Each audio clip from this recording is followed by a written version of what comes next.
Space में फंसी अंतरिक्ष यात्री सुनीता विलियम्स और बुच विल्मोर की वापसी अब अगले साल होगी।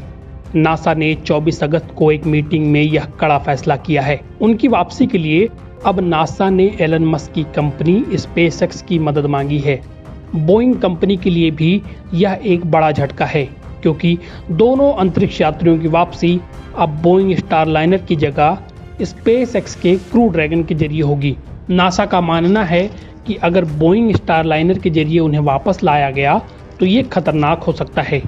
बोइंग स्टारलाइनर अंतरिक्षयान की टेस्ट फ्लाइट के लिए दोनों अंतरिक्ष यात्री स्पेस में गए थे।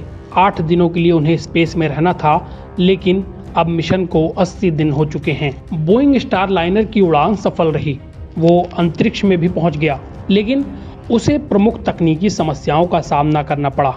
हीलियम लीक और थ्रस्टर में खराबी के कारण अंतरिक्ष यात्रियों को इंटरनेशनल स्पेस स्टेशन में लंबे समय के लिए रुकना पड़ा। नासा ने दोनों अंतरिक्ष यात्रियों की वापसी के लिए एलन मस्क की कंपनी स्पेसएक्स से मदद लेने का फैसला किया है।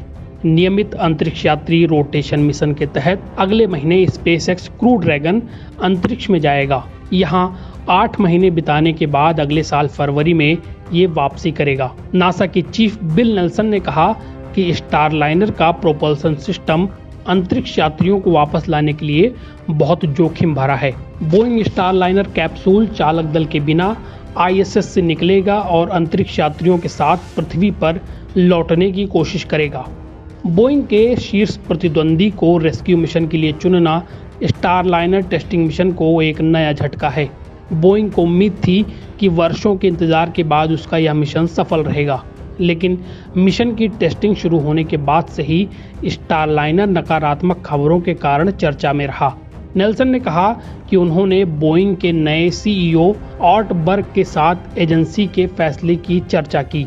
स्पेसएक्स का क्रू 9 मिशन सितंबर के अंत में लॉन्च किया जाएगा। पहले इसमें 4 अंतरिक्ष यात्रियों को ले जाना था, लेकिन अब इसमें सिर्फ 2 लोग जाएंगे। 2 सीटें खाली रहेंगी। फरवरी में अपनी निर्धारित वापसी तक यह आईएसएस से ही जुड़ा रहेगा। वापसी के दौरान सुनीता विलियम्स और बुच विल्मोर भी खाली सीटों पर बैठ जाएंगे। 5 जून को दोनों अंतरिक्ष यात्री स्टारलाइनर की पहली उड़ान से स्पेस में गए थे। शुरुआती 24 घंटे में स्टारलाइनर के प्रोपल्सन सिस्टम में दिक्कत आई।